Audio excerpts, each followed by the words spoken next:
ماعز رضي الله تعالى عنه وتنبي مجلس كأقيم زنيت فطهرني وازني استي طاهري حبن كيغا ترنكا إيه حبن كذا ترنكا أيا سيدا ودانتا عيل كلو غريدو ugu dhacay ninkii saxaabiga xanuunkii dhagaxii ku dhacay jirkiisa ayuu carragod ka soo booday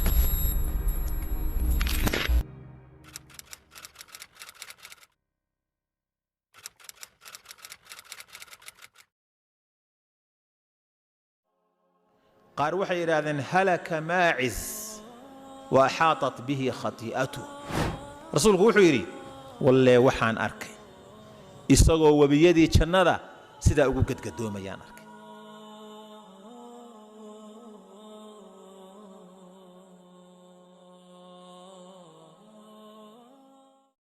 أركي دنبي نعاو كشي كاينه إنه ودنبي ننقر سدي كدعي نحاسة دنبي كدعي أو زناء شريعتنا ميل أدق بيدكتي تصالح أن بان سحابي كان أصو قادني سيدا أنتو دنبي أقول دعي إلهي أنتو أقول صور نقضي يهيرك أبالكي سؤقاري يا رسولك كشيكي صلى الله عليه وسلم ننكاسي وماعز ننك الله يراهضو سحابي ابن مالك رضي الله تعالى عنه وأرضاه نبي قوم مساجك دح فردية عليه الصلاة والسلام سحابة دي سيبرتن كوضا فردية ayuu u soo galay ninkan saxaabiga ah dabeetana saxaabadu ay rasuulka dhageysanayaan oo la hadlaayo xaga muuqaalka nin gaaban buu ahaa maacis markay taariikhda kutubta siirada ka waramayso wuxuu ahaa rajulun qasiir nin gaaban buu ahaa oo u soo galay oo aan itaal weyneyn nin lixaad le ma ahayn in yaro gaaban oo xaga itaalka nisir buu ahaa oo u soo galay markuu u soo rasuulka u yimi salawaatullaahi wasalaamu calayhi wuu soo hortaagay afar jeer buu rasuulku kala duwan intuu u yimi rasuulka ilaahayow zanaytu fatahirnii waa zinaystaye idaahiri oo inadiifi yacni dembi weyn weeye ashrafu lkhalqi hortiisa laga qiranaya salawaatullaahi wasalaamu calayh oo masaajid dhexdii uu taagan yahay يا رسول الله قد ظلمت نفسي وزنيت فطهرني نفتي إذا وادلمي وازنيستي يطهر رسولك إلهي ماعز رضي الله تعالى عنه وتنبي مجلس كأقيم زنيت فطهرني وازنيستي طاهري نبي قوائي صلى الله عليه وسلم ويحك ارجع فاستغفري الله وتوب إليه ورهوغي ورأرضو دب النقاء إلهي دنبي داف ويديسو الله أطوبت كين وان نقضي دنبيجي وقلي أيها هدنا قلبي سيقبيه مسوا كان هدنا واصو نقضي للنفوس بأهاين إلهي الرميي وربي كحرا وآخرة أوك ودنبيجي أي قالين درين كودو إيمانك كتشرة أيها وحبا حنوتشيني هذه حماك دعوه وإن درتبا إلهي الله صو نقضى سبحانه وتعالى منك ماعز رضي الله عنه وصون نقضي يا رسول الله طهرني ومر لباد رسولك إلهيو الظاهري دنبي بانقل إيقان نظيفي ويحك ارجع فاستغفر الله وتوب إليه ورهوغي أرضو نقوء ورإلهي دنبي داف ويديسو توبت كين أرض وان نقضي ويسهين ويهدنا وحي كدعيبو دريميا وصون نقضي طهرني يا رسول الله مرصد حاد بأيمد طهرني يا رسول الله رسولك إلهي طاهري وادم بابي مرأة فراد بهدنا أيمد نبي صلوات الله وسلامه عليه مركي أفراد برسولكم مركي سؤال ويدي وحكيري سؤال شو رئيسي فيما أطهرك محنك ظاهرية بل وحنا أتكعبنا يسوع مربع الله يقى ظاهري يكيس كان آد قشي محويه قال من الزنا زنا إيقاد عضي رسولك صلى الله عليه وسلم صحابة دي بالسؤال ودي وحيري أبيه جنون ورنين كان وحوالئة مياد كو أغيدين أنو ميرقب أن كو أغاية حنون ميو جرا ولسو درسي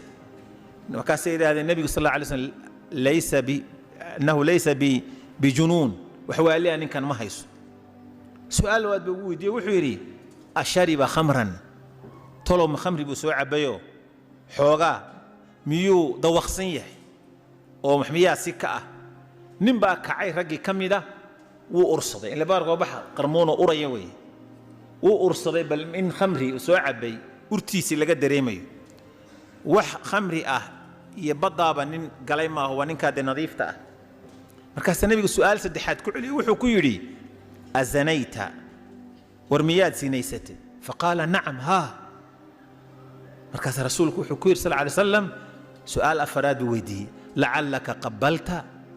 war waxa dhici karta inaad dhunkatay baa dhici karta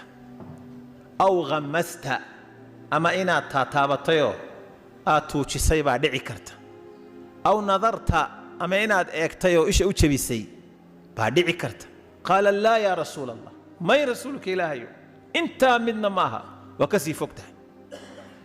su'aal shanaad buu weydiiyey wuxuu ku yidhi fahal tadrii ma zina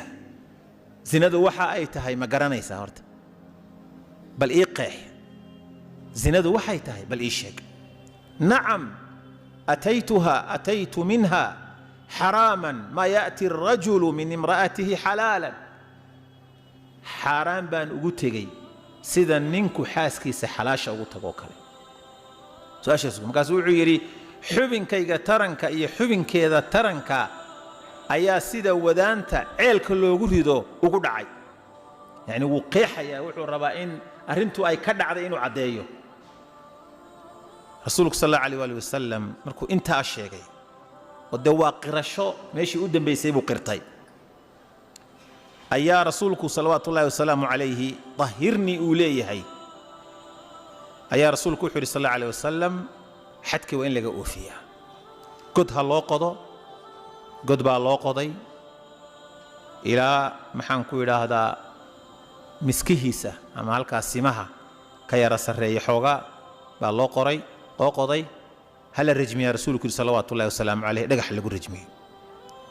waa la rajmiyey maacis dhagaxii baa lagu bilaabay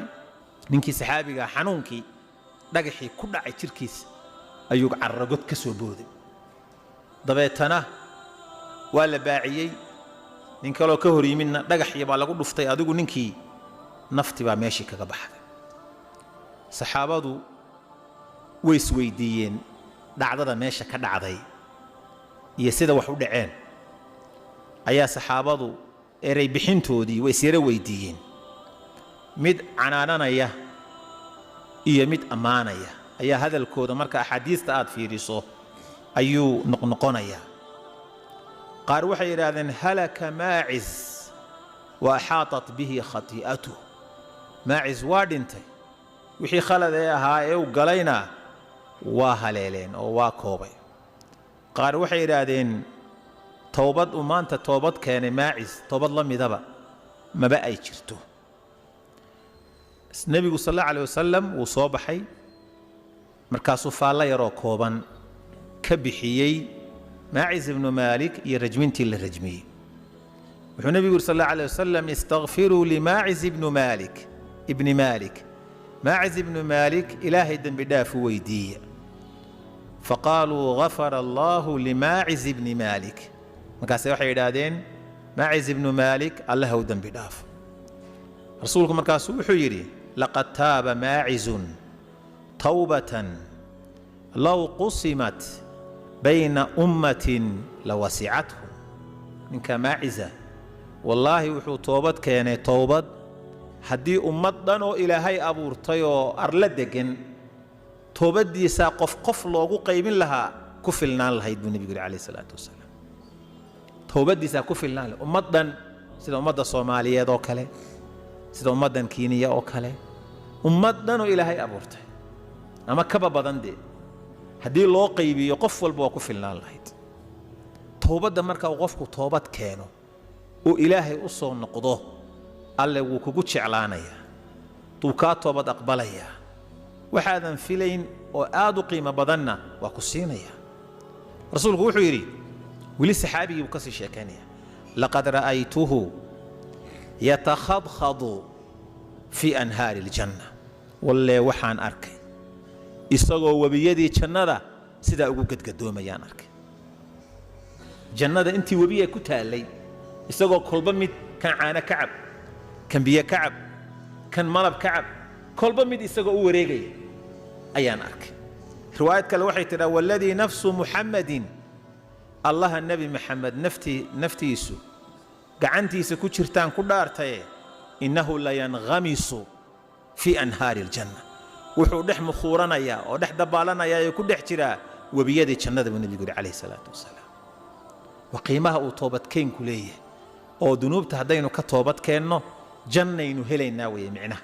ilahay intuu toobadeenna aqbalo ayuu janno ina siinayaa maacis noqnoqoshadiisii dembigii uu galay ee qalbigiisa gubay ee daahiri uu lahaa wakhti kooban dabadeed heerkaasa ilaahay gaarsiiyey subxaanahu wa tacaala ilaahay addoomkiisa cid uga naxariis badan markuu u toobad keeno ma jirto dembi kasta oo aad gasho gaalnimoba ha noqoto ilaahay waa kaa toobad aqbalaya subxaanahu wahuwa aladii yaqbalu tawbata can cibaadih ilaahay axadka addoomihiisa ka toobad aqbalo